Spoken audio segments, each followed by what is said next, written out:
तो एक बात तो क्लियर है, equation involving vectors is known as vector equations, ठीक है ना।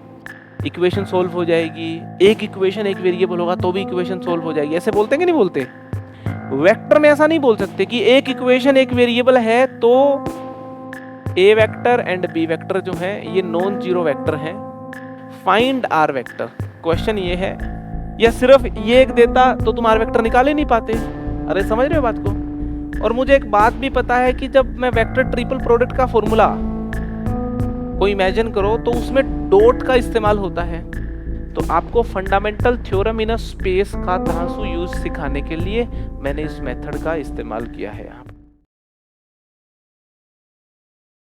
वेक्टर इक्वेशन समझ लेते हैं क्या होती हैं, ठीक है। तो वेक्टर इक्वेशंस होती हैं equations involving vectors. Vector equations की बात करते हैं, है ना। भाई अगर इक्वेशंस में x y z variables involve हों इस तरीके से, तो इनको बोलते हैं अलजेब्राइक इक्वेशन है जी। ये मेरी अलजेब्राइक इक्वेशंस है ना। मैट्रिक्स अगर इन्वॉल्व हो, जैसे एक मैट्रिक्स है, मेरी मैट्रिक्स ए है, स्क्वायर मैट्रिक्स ए है, ये लिख दी A square plus A equal to identity matrix, ये मेरी मैट्रिक्स इक्वेशन हो गई, है ना। ये मेरी मैट्रिक्स इक्वेशन हो गई, ये मेरी अलजेब्रा की इक्वेशन हो गई, अलजेब्राइक इक्वेशन हो गई। अगर ट्रिग्नोमेट्री इन्वॉल्व हो रखी है तो ट्रिग्नोमेट्रिक इक्वेशन हो जाती हैं। ये मेरी ट्रिग्नोमेट्री की इक्वेशन होगी, ट्रिग्नोमेट्रिक इक्वेशन, ठीक है। इनवर्स ट्रिग्नोमेट्रिक इक्वेशन आपको सिखाई गई है, ये लो जी, sine inverse x plus 3 cos inverse x equal to pi by 6, ये इनवर्स ट्रिग्नोमेट्रिक इक्वेशंस हैं। तो इक्वेशंस बहुत तरीके की होती हैं, है ना। वेक्टर्स अगर मान लो हैं और अननोन हमें निकालना है तो बोलेंगे वेक्टर इक्वेशन सॉल्व कर रहे हैं। यहाँ पे अननोन थीटा है, यहाँ अननोन एक्स है, यहाँ पे अननोन एक मैट्रिक्स है, यहाँ पे unknown x y z variables हैं। तो वेक्टर्स में अननोन क्या होता है, वेक्टर होता है। वेक्टर इक्वेशन में अननोन होगा वेक्टर, ठीक है। तो एक बात तो क्लियर है, equation involving vectors is known as vector equations, ठीक है ना। Equations involving vectors, equation involving vectors is known as vector equations, है ना। ये वाली बात क्लियर है अपने को। दूसरी बात यहाँ पे ये है कि अननोन जो होता है वेक्टर इक्वेशंस में वो एक वेक्टर होता है ना। अननोन जो होता है वेक्टर इक्वेशन में, unknown in vector equations is a vector, is a vector, एक वेक्टर होता है ना। और जो हमारे अलजेब्रा की इक्वेशंस में हमने जो लॉ बना रखे हैं, जो जनरल रूल बना रखे हैं, वो वेक्टर इक्वेशन में नहीं थोपने हैं। कैसे? जैसे हम बोलते हैं दो इक्वेशन दो वेरिएबल होंगे तो इक्वेशन सोल्व हो जाएगी, एक इक्वेशन एक वेरिएबल होगा तो भी इक्वेशन सोल्व हो जाएगी, ऐसे बोलते हैं कि नहीं बोलते। वेक्टर में ऐसा नहीं है, अलजेब्रा में ऐसा है। अगर मान लो एक इक्वेशन एक वेरिएबल है, जैसे मान लो ये एक इक्वेशन है मेरे पास, है ना। ये एक इक्वेशन है एक्स में और एक वेरिएबल है एक्स, एक्स निकलेगा पक्का, हमसे निकले या ना निकले एक अलग बात है। मशीनों से निकल जाएगा, हमसे नहीं निकलेगा तो कंप्यूटर निकाल देंगे इस एक्स को, है ना। हमसे नहीं निकलेगा, हमसे ज्यादा जानकारी जिसकी होगी मैथ्स में वो निकाल देगा। तो यहां पे इंपॉर्टेंट बात क्या है कि निकलेगा पक्का, लेकिन एक इक्वेशन एक वेरिएबल है तो निकलेगा, ये थ्योरी दी जा सकती है। वेक्टर में ऐसा नहीं बोल सकते कि एक इक्वेशन एक वेरिएबल है तो वो जो वेरिएबल वेक्टर है वो निकल ही जाएगा, जरूरी नहीं है। तो वेक्टर में ये वाले लो ना लगाएं कि एक इक्वेशन एक वेरिएबल है तो वो इक्वेशन सोल्व ही हो जाएगी क्या, ठीक है। एक बात तो ये समझनी है हमको, ठीक है, जो इंपॉर्टेंट बात है। और दूसरी बात क्या समझनी है कि जी सोल्व कैसे करें, बस फिर तो हो गया गेम वेक्टर इक्वेशंस में। तो चलते हैं हम और एक सवाल के थ्रू वेक्टर इक्वेशन को बहुत अच्छे से समझने का प्रयास करते हैं। मैं कह रहा हूं कि A vector and B vector जो है ये नॉन जीरो वेक्टर हैं। A vector B vector non zero vector हैं और एक वेक्टर आर वेक्टर है इस प्रकार से कि आर वेक्टर डॉट ए वेक्टर लेते हो तो m आता है, और r vector cross b vector लेते हो तो c वेक्टर आता है ना। भाई क्रॉस लोगे तो एक वेक्टर आएगा, डॉट लोगे तो एक स्केलर आएगा, है ना। Where m is a scalar लिखना नहीं चाहिए, कोई जरूरत नहीं है, मगर फिर भी लिख दिया, m इज अ स्केलर, ठीक है। यहाँ पे a vector, b vector, c vector given vector है, और r वेक्टर अननोन वेक्टर है, ठीक है। समझ में आ गई बात। मुझको r वेक्टर चाहिए इन terms of a vector, b vector, c vector. Obviously a vector, b vector, c vector के टर्म्स में ही आएगा, है ना। सोल्व करने का प्रयास करें। फाइंड r वेक्टर, क्वेश्चन ये है, फाइंड r वेक्टर। ऑब्वियस सी बात है, वो आएगा in terms of a vector, b vector and c vector, ठीक है। a vector, b vector, c vector given vectors हैं। a vector, b vector, c vector are given vectors. ये कोई कांस्टेंट है, फिक्स वेक्टर है, गिवन वेक्टर्स हैं, है ना। आर वेक्टर निकल के आएगा इन इक्वेशंस का प्रयोग करके, और आर वेक्टर को आप निकालिए। आप इस इक्वेशन को देख करके एक इंटरेस्टिंग बात बोल सकते हैं कि इक्वेशन मैंने कितनी दी है आपको, 2, और वेरिएबल कितना है, 1। तो ये 2 इक्वेशन दी है और एक वेरिएबल है, इसका मतलब यही है कि सिर्फ एक देता तो तुम आर वेक्टर निकाल ही नहीं पाते, या सिर्फ ये एक देता तो तुम आर वेक्टर निकाल ही नहीं पाते। अरे समझ रहे हो बात को। तो यहाँ पे 2 इक्वेशन दी, तब जाकर के एक वेरिएबल निकला मुझसे, आर वेक्टर तब निकलेगा, ठीक है। सोचिए, अपनी बुद्धि लगाइए, उसके बाद मैं बताता हूं। देखिए जरा, मैं बता रहा हूं सोल्यूशन। फंडा यहां पे जो मेन है वो ये है कि इसका इस्तेमाल इसके अंदर कर लो, या इसका इस्तेमाल इसके अंदर कर लो, कहानी बैठ जाएगी। क्या मीनिंग है कहने का,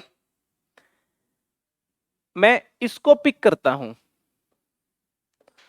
are vector cross B vector equal to c vector को, और मुझे एक बात भी पता है कि जब मैं वेक्टर ट्रिपल प्रोडक्ट का फॉर्मूला को इमेजिन करो तो उसमें डॉट का इस्तेमाल होता है।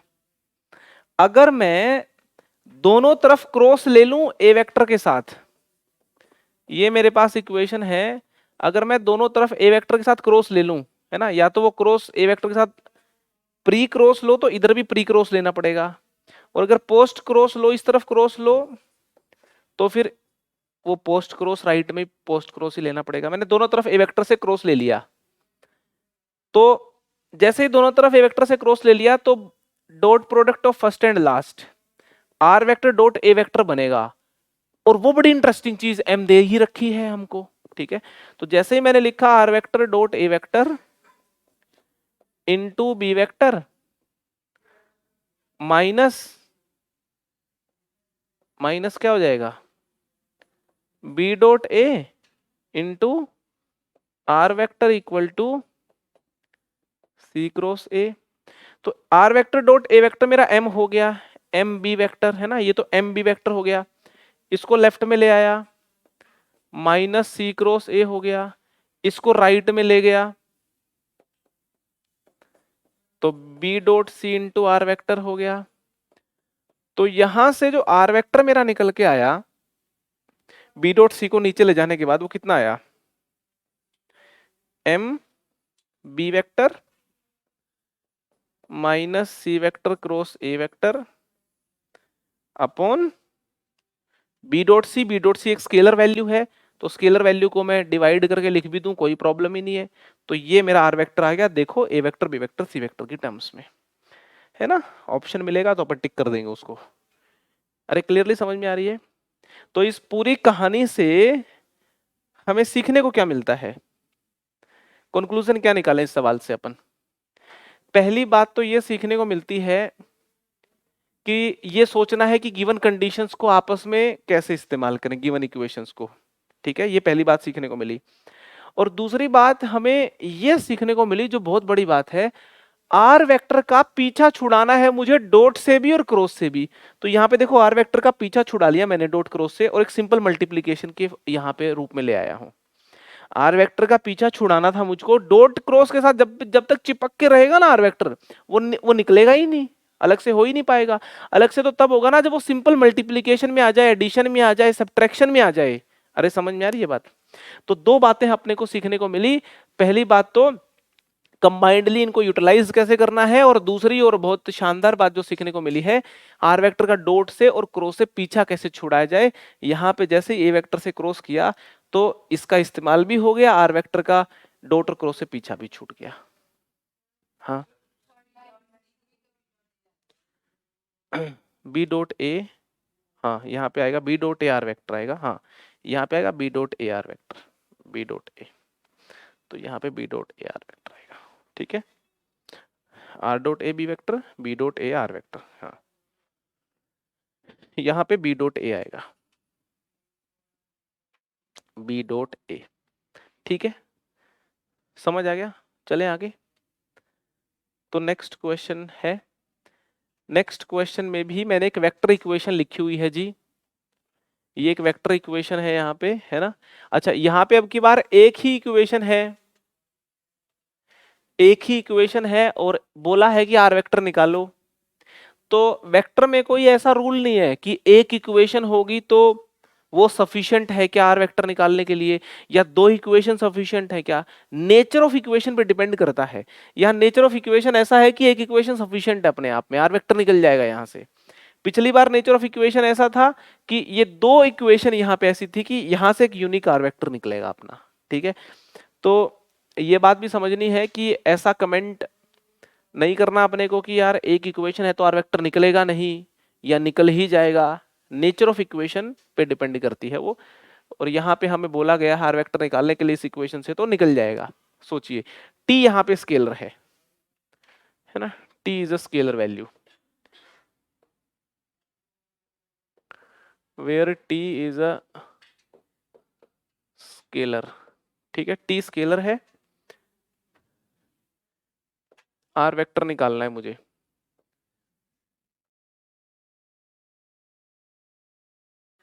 कोई मुश्किल सवाल भी नहीं है, लेकिन फिर अच्छा सवाल है।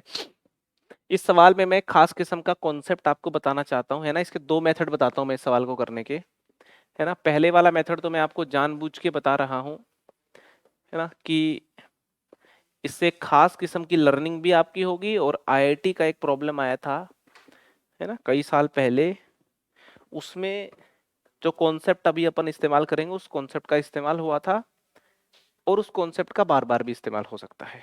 तो सुनना जरा ध्यान से। इसने कहा कि A vector B vector non collinear vector हैं। तो मैंने कहा कि अगर A vector B vector non collinear vector हैं तो कुछ ऐसी सिचुएशन रही होगी, है ना। और ए क्रॉस भी ऐसा रहा होगा, ए क्रॉस भी इनके परपेंडिकुलर। तो मैं एक बात कह रहा हूं कि A vector B vector and A vector cross B vector are three non coplanar, three non coplanar vectors. आप मेरी बात से सहमत हो तो बता दो यस नो। सहमत हो? तो अगर तीन नॉन कोप्लेनर वेक्टर हैं तो फंडामेंटल थ्योरम इन स्पेस बोलती है, by fundamental theorem in space we can write r vector as x1 a vector plus x2 b vector plus x3 a vector cross b vector. लिख सकते हैं क्या ऐसे? तो फंडामेंटल थ्योरम इन स्पेस बोलती है कि तीन नॉन कोलिनियर वेक्टर आपके पास हैं, उनके लीनियर कॉम्बिनेशन में कोई भी वेक्टर लिख सकते हो, कोई भी वेक्टर लिख सकते हैं, तो आर वेक्टर को भी लिख सकते हैं। ठीक कह रहा हूं मैं? ठीक कह रहा हूं ना बिल्कुल एकदम, है ना। ये एफटीएस क्या लिखा है? Fundamental theorem in space, fundamental theorem in space, ठीक है, ने कहा कि आर वेक्टर को हम ऐसा लिख सकते हैं। अगर आर वेक्टर को ऐसा लिख सकते हैं तो इस आर वेक्टर को उठा करके गिवन इक्वेशन में डाल दो। Put r vector in the given equation, put r vector in the given equation. Given equation में आर वेक्टर को डाल देते हैं जी। चलो जरा, स्पेस की जरूरत होगी अपने को, तो उठा करके डालो। तो मेरा हो गया टी इंटू, थोड़ी एक लंबी लाइन लिखनी पड़ेगी लेकिन कोई टेंशन नहीं है, लिख लेते हैं अपन। ये लो जी, आर वेक्टर है मेरे पास,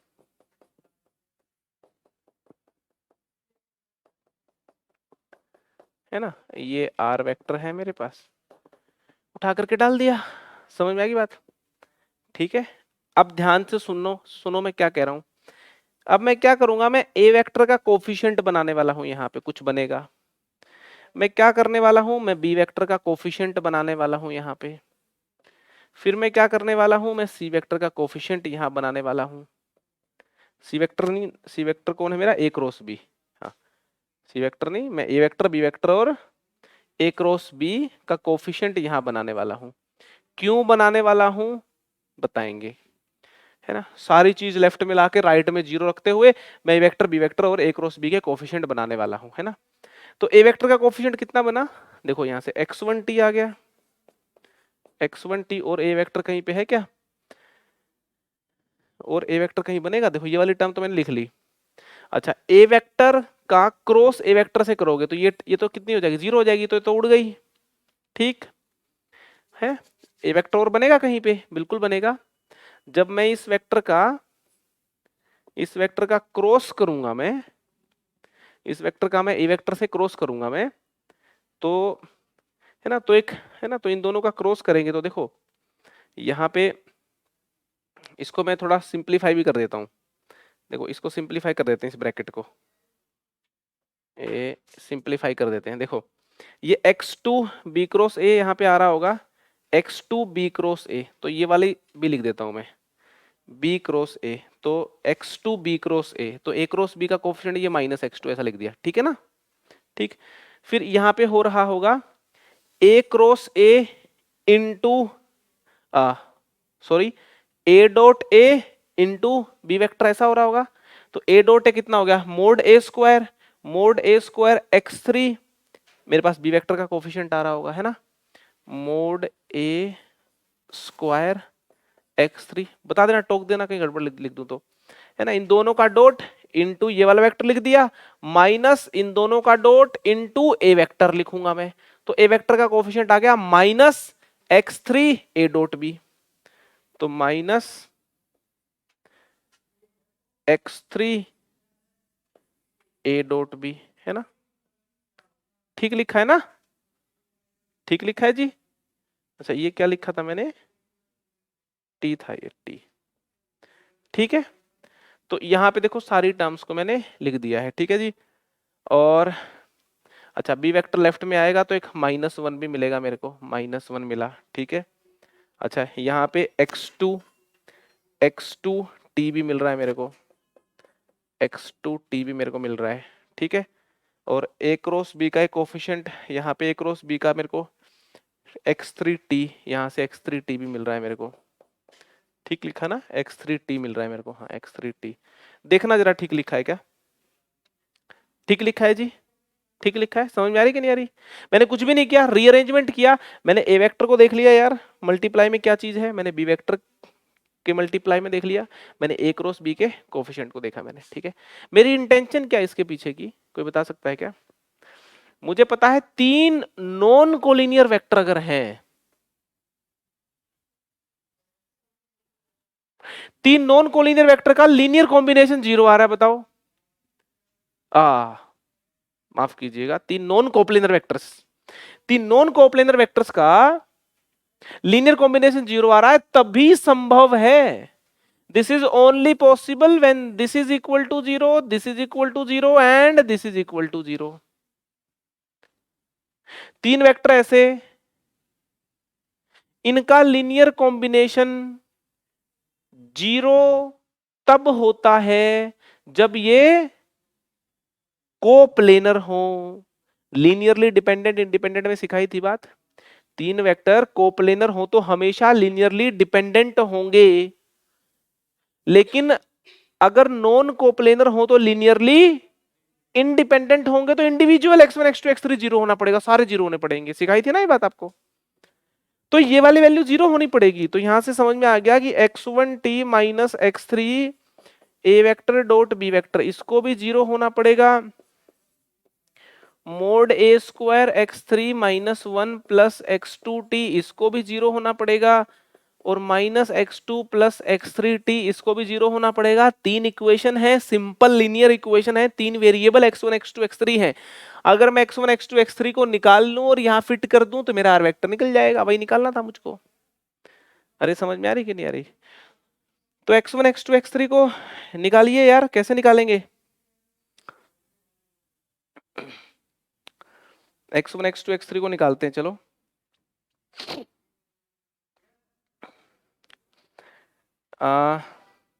क्या करते हैं अपन, यहां से मैं x1 को लिख देता हूं x3 a vector dot b vector by t, ठीक है, ऐसा लिख दिया मैंने। और इन दोनों में आप देखोगे तो इन दोनों में x2 और x3 ही है, तो इन दोनों से x2 x3 निकल जाएगा, और x3 को यहां फिट कर दूंगा तो x1 निकल जाएगा, ठीक है। तो इन दोनों में मेरा x2 x3 है, तो है ना, तो इसमें मैं क्या करता हूं, t से मल्टीप्लाई कर देता हूं इसको, और इसमें जोड़ देता हूं, है ना। तो मेरे पास आ गया मोड ए स्क्वायर एक्स थ्री, है ना, माइनस, इसको मैं minus one plus x two t, ये तो यूं की यूं है ही, इसको टी से मल्टीप्लाई करोगे तो minus x two t, t से मल्टीप्लाई करेंगे तो plus x three t square equal to zero. तो यहां से आप देखो x3 आ गया, और x3 के बाद आपका x1 भी आ गया, और उसके बाद आपका x2 भी आ गया, ठीक है। तो x3 निकाल लेते हैं अपन। तो x3 जो है वो मेरे को मिल रहा है, x3 मेरे को मिल रहा है 1 अपॉन मोड ए स्क्वायर प्लस टी स्क्वायर, ठीक है ना, 1 अपॉन मोड ए स्क्वायर प्लस टी स्क्वायर, ठीक है, x2 और x1 और लिख देते हैं अपन, ठीक है। तो x2 मेरे को मिल रहा है, यहां से देखो x2 मिल रहा है, x3 को t से मल्टीप्लाई कर दो, ठीक है ना, x3 जो आया है मेरा, इसको कर दो t से मल्टीप्लाई। कैलकुलेशन आप एक बार देखते रहना भाई, ठीक है। और x1 जो है, x1 है ना, x3 को a dot b by T से मल्टीप्लाई कर दो। तो x3 को ये वाली चीज को मल्टीप्लाई कर दो a dot b by T से, कर दिया। तो ये मेरा हो गया x1 x2 x3, x1 x2 x3, और r वेक्टर जो है वो हो गया x1, ये x1 इंटू ए वेक्टर। तो यहाँ पे इस क्वांटिटी को मैं कॉमन ले लेता हूं, है ना, तो x1 A vector plus x2 B vector plus x3 A vector cross B vector, ऐसा कुछ था। तो ये मेरा आर वेक्टर आ गया। देख लो आर वेक्टर में ए बी है और टी है ना, वही होना चाहिए था, ठीक है। तो ये मेरा आर वेक्टर आ गया, ठीक है। तो आपको fundamental theorem in a space का धांसू यूज सिखाने के लिए मैंने इस मेथड का इस्तेमाल किया है यहाँ पे, ठीक है। मुझे लगता है इस क्वेश्चन के थ्रू आपको सोल्विंग द वेक्टर इक्वेशन तो ठीक है समझ आया ही होगा। इसके साथ जो मेन बातें सिखाने की जो कोशिश की गई है वो दो चीजें हैं। एक चीज तो ये है कि फंडामेंटल थ्योरम इन स्पेस का प्रयोग, है ना, दो वेक्टर भी पता हो ना तो तीसरा ए क्रॉस बी बना लो, और फिर तीनों को लेकर के फंडामेंटल थ्योरम इन स्पेस लगा सकते हो। तो फंडामेंटल थ्योरम इन स्पेस का इस्तेमाल और दो वेक्टर लेकर के इस्तेमाल, है ना, ये दोनों बातें यहां से सीखने को मिल रही हैं।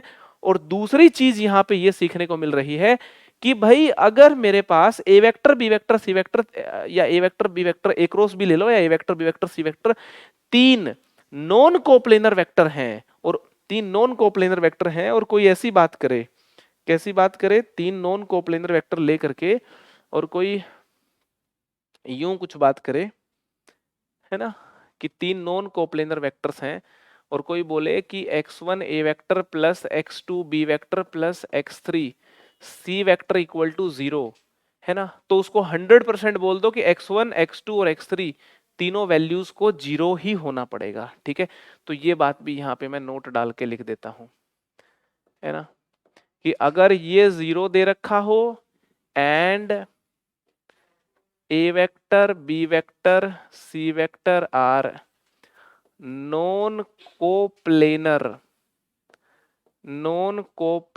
वेक्टर्स, देन आप उस आदमी को बोल दो कि x1 must be 0 and along with that x2 must be 0 and along with that x3 must be 0। ये बात आप उसको बोल ही दो, ठीक है ना, क्योंकि कितना भी ट्राई मार लो कोई x1 x2 के लिए इस वेक्टर को आप सी वेक्टर के अलोंग या ऑपोजिट बना ही नहीं सकते, अलग प्लेन का वेक्टर है ना। ये बातें फंडामेंटल थ्योरम इन प्लेन से भी समझी जा सकती है, फंडामेंटल थ्योरम इन स्पेस से भी समझी जा सकती है, लीनियर इंडिपेंडेंट डिपेंडेंट वेक्टर के कॉन्सेप्ट से भी समझी जा सकती है। इस बात को जैसे आपका मन करे वैसे ही समझ सकते हो, बात बहुत इंपॉर्टेंट है, ठीक है जी, ये बात बहुत ही इंपॉर्टेंट है, तो इसको नोट कर लो। ये थोड़ा अलग तरीके का मेथड था, नेचुरल जो तरीका है इसका वो भी संभव है ना। हमारे वेक्टर इक्वेशन देख लो, T are vector plus R cross A equal to B है, ठीक है, तो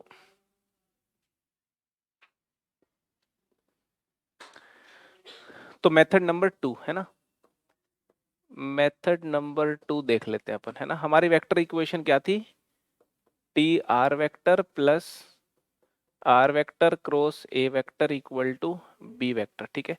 तो क्या कर दिया, इसको ऐसा लिख दिया, इसको ऐसा लिख दिया कि भाई T are vector minus B vector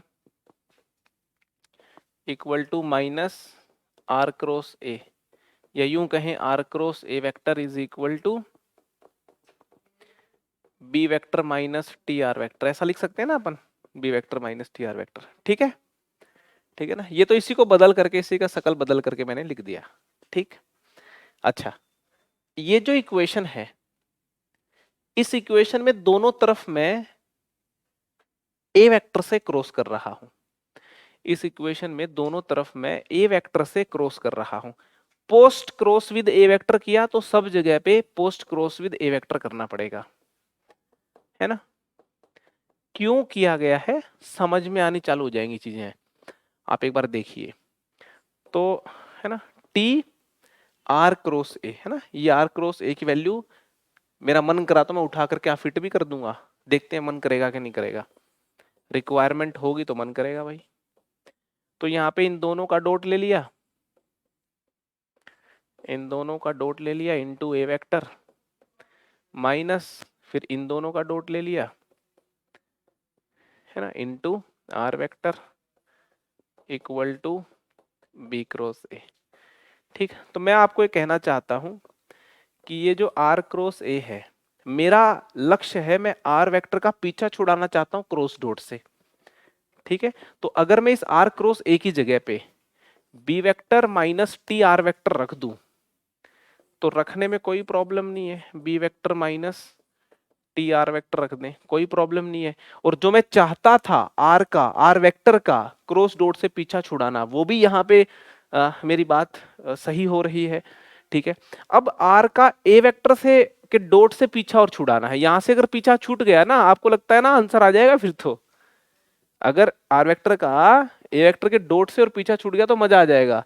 तो क्या करो, इस इक्वेशन को वापस लो यहाँ पे, है ना, ये वाला स्टेप लिखने से पहले मैं इस इक्वेशन को वापस ले रहा हूं, मैं इस इक्वेशन को वापस ले रहा हूं और मैं कह रहा हूं take dot with a vector, मैं ए वेक्टर से डॉट ले रहा हूं। तो जब आप ए वेक्टर से डॉट यहां पे लोगे तो ये तो are vector dot A vector हो गया, और यहां पे डॉट विद ए वेक्टर लोगे ना तो ये तो जीरो हो गया, ये तो बॉक्स हो गया आर वेक्टर ए वेक्टर का, मजा आ गया ये तो बिल्कुल एकदम, है ना, ये हो गया जीरो। तो यहां से आप देखें आर वेक्टर डॉट ए वेक्टर की वैल्यू जो है b vector dot A vector divide by t है, तो ये वैल्यू उठा करके यहाँ फिट करना चाहता हूं मैं, ठीक है। B vector dot A vector divide by t into a vector minus mod A vector square are vector equal to B vector cross A vector, ठीक है। तो हो गया मुझे लगता है सवाल अब तो आर वेक्टर का देखो, जहां यहाँ पे देखिए आर वेक्टर को देखिए, माइनस टी स्क्वायर कोफिशिएंट आ गया, एक तो माइनस टी स्क्वायर है ना, और एक आर वेक्टर आ गया माइनस मोड ए स्क्वायर, ठीक है ना। और बाकी जो कहानी है उसको भी लिख देता हूं मैं, plus t b vector plus b vector dot A vector by T A vector equal to B vector cross A vector, ठीक है जी। तो इसको यहां लेके गए, इसको यहां लेके गए, तो बी क्रॉस ए को लेफ्ट में लाए तो माइनस बी क्रॉस ए हो गया, उसको प्लस ए क्रॉस बी लिख दिया। देखो जरा ध्यान से, ये टी बी वेक्टर जो है इसको भी यहां पे लिख दिया टी बी वेक्टर, और ये जो है इसको भी यहां पे सजा दिया मैंने B vector dot A vector by T A vector, and this is equal to plus में T square plus mod A square are vector. तो यहां से जब हम आर वेक्टर निकालेंगे तो इसको क्या करना पड़ेगा, डिवाइड करना पड़ेगा। देखो वही वाला आंसर आ रहा है क्या जो पहले आया था, एक बार आप देख लो जरा, वेरिफिकेशन भी हो गई है ना, वही वाला आंसर आ रहा है क्या, बिल्कुल एग्जैक्ट मैच कर रहा है क्या, तो बिल्कुल एग्जैक्ट मैच कर रहा है, तो इसका मतलब तरीके हमारे दोनों ठीक हैं, ये भी अपने को पता चल गया, ठीक है। ठीक है जी, देखो आर वेक्टर आपका बाई चांस जो आ रहा है, बाई चांस क्या सोल्व करके आ रहा है, ए वेक्टर बी वेक्टर और ए क्रॉस बी का लीनियर कॉम्बिनेशन आ रहा है, वहां हमने हमारी इमेजिनेशन ही हमारी थी जिससे हमें पता चल गया, ठीक है।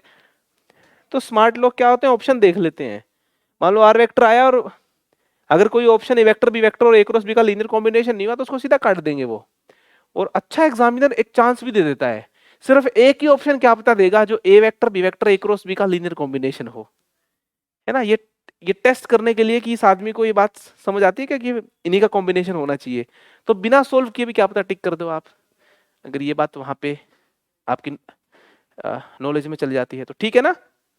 तो ये एक और मेथड आपको मैंने बता दिया। यहाँ पे जो सोच इस्तेमाल हुई है, ये एक अच्छा प्रॉब्लम है वेक्टर इक्वेशन को सीखने के लिए। यहाँ पे सोच इस्तेमाल ये हुई है कि भाई एक ही इक्वेशन है, लेकिन इसके साथ भांति भांति के ऑपरेशन करके आप इसको सोल्व कर सकते हो, ठीक है ना। इसको मैंने ये आर क्रॉस ए की वैल्यू को यूटिलाइज करने के लिए लिखा था, है ना।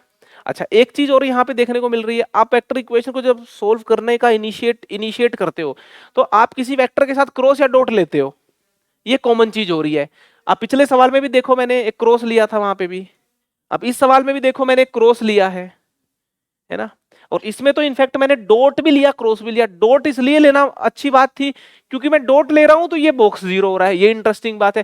क्रॉस ले रहा हूं तो क्रॉस यहाँ पे है ऑलरेडी, चीजें यहाँ पे यूटिलाइज हो रही हैं, इक्वेशंस यहाँ पे यूटिलाइज हो रही हैं, है ना। तो इन सारी चीजों का मन में आना और फिर उनको ऑब्जर्व करना और फिर उसके बाद इक्वेशन सोल्व होती हैं, ठीक है। तो मन में क्या क्या बातें लाई जाती हैं इक्वेशंस को सोल्व करने के लिए, कैसे कैसे थॉट इनिशिएट किए जाते हैं, मैंने कोशिश की काफी बता दूं आपको, सब कुछ ही बता दूं आपको, और मैंने बताया भी है, तो मुझे लगता है आपने सीख लिया होगा जो मैं कहना चाहता हूँ, ठीक है ना। आप सुनना चाहते हो वो नहीं, मैं जो कहना चाहता हूँ वो सीख लो। चले आगे, एक और इक्वेशन कर लेते हैं सॉल्व, ये वाली इक्वेशन और सॉल्व कर लेते हैं, है जी। तो यहाँ पे जो शब्दावली इस्तेमाल की गई है वो है solve the following simultaneous equation for x and y. तो इससे पहले के दो सवाल थे उसमें वेरिएबल एक ही था आर वेक्टर, मगर ये जरूरी नहीं है कि एक वेक्टर वही इक्वेशन आए, साइमल्टेनियस इक्वेशन जैसे अलजेब्रा में आती थी वैसे भी आ सकती हैं जी। दो वेक्टर वेरिएबल हो, अननोन हो, वेरिएबल नहीं अननोन वेक्टर की बात कर रहा हूं मैं, दो अननोन वेक्टर हैं यहाँ पे, वहां पे एक अननोन वेक्टर था, हो सकता है कोई सवाल ऐसा आ जाए तीन अननोन वेक्टर हो, ठीक है। तो हमने एक्सप्लोर कर लिया कि ज्यादा अननोन्स भी हो सकते हैं। तो इस इक्वेशन को देखो जरा, ये इक्वेशन तो बड़ी सीधी है, ये कह रही है कि वाई वेक्टर निकाल दो, फिट कर दो, एक्स वेक्टर अपने आप निकल जाएगा। ये एक्स वेक्टर निकाल दो, वाई वेक्टर निकल जाएगा। ये वाली तो बड़ी सिंपल इक्वेशन है ना। इनको करना है डील अपने को, ठीक है जी। इसका भी योगदान ले लेंगे, बीच में चाहिए होगा। तो X vector cross Y vector equal to B vector दे रखा है। तो मैंने सोचा कि अगर मैं क्रॉस कर दूं ए वेक्टर के साथ, तो ए वेक्टर के साथ जब मैं क्रॉस करूंगा तो यहां पे फॉर्मूला लगेगा, एक्स डॉट ए वाला यूटिलाइज हो जाएगा, है ना। इस लालच से मैंने ए वेक्टर से क्रॉस किया।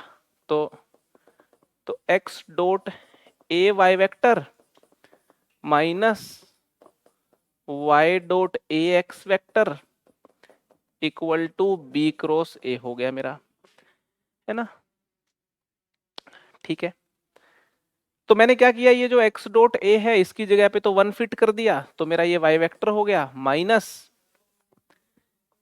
है ना, माइनस ये जो वाई वेक्टर है, मैं सोच रहा हूं कि इस वाई वेक्टर को ए वेक्टर माइनस एक्स वेक्टर कर दें।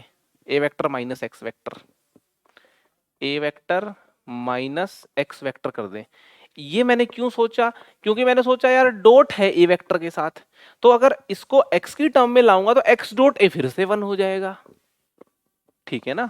तो यहाँ पे लालच तो है ना कि यार वाई के साथ ए डॉट लिखा हुआ, बताओ एक्स के साथ होता तो मजा आता, तो वाई वेक्टर को एक्स वेक्टर के टर्म में ले आओ, डॉट ए के साथ जो है एक्स का हो जाएगा।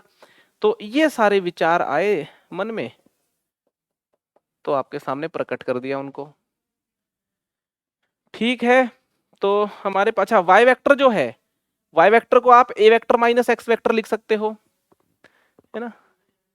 ये जो y वेक्टर है इसको आप a vector minus x vector लिख सकते हो। y वेक्टर क्या लिख सकते हो, a vector minus x vector, ठीक है। क्यों क्यों लिखा मैंने, मैं सारी इक्वेशन x में बनाना चाहता हूं ताकि x निकल जाए, उसको यहाँ फिट कर दूं तो y निकल जाए, ठीक है। सोच तो minus A dot A mod A का स्क्वायर हो गया, माइनस माइनस, हाँ है ना, ए डॉट ए मोड ए का स्क्वायर हो गया, इंटू एक्स वेक्टर लिखा हुआ है, ठीक है। Minus minus plus, plus x dot ए 1 हो गया, 1 इंटू एक्स वेक्टर, ये लो एक्स वेक्टर हो गया। तो यहां से आप देखिए मेरे को एक्स वेक्टर निकालने का मौका मिल रहा है ना, निकल रहा है ना एक्स वेक्टर। तो ये और ये मेरे कैंसल हो गए, तो एक्स वेक्टर यहां से मेरा आ गया। इसको इधर लेके जाएंगे, इसको इधर लेके जाएंगे, तो A vector minus minus B cross A को प्लस ए क्रॉस बी लिख देते हैं, divide by mod A vector का स्क्वायर। तो ये एक्स वेक्टर मिल गया मेरे को, तो एक्स वेक्टर मेरे को मिल गया, तो वाई वेक्टर मिलना तो बहुत ही इजी है, ए वेक्टर माइनस एक्स वेक्टर। तो ये आंसर आ गया।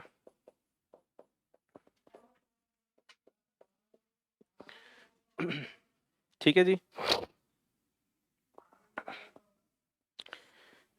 समझ आ गई बात। तो ये कहानी है वेक्टर इक्वेशंस की, ठीक है। तो हमारे पास अगर वेक्टर इक्वेशंस होंगी तो हम उनको डील कर लेंगे, ठीक है ना। कोई सवाल आ जाए, क्या पता उसके बीच में कोई वेक्टर इक्वेशन बन रही हो, डायरेक्टली वेक्टर इक्वेशन का सवाल हो, तो हम वेक्टर इक्वेशन को डील करना सीख चुके हैं। और बहुत मोटी बात ये सीख चुके हैं कि हमें प्रॉब्लम को इनिशिएट करने के लिए किसी वेक्टर का डॉट या क्रॉस करना पड़ता है।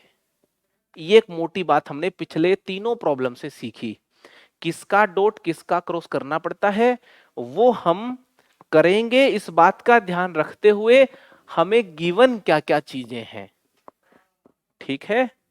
ठीक है जी, चलो।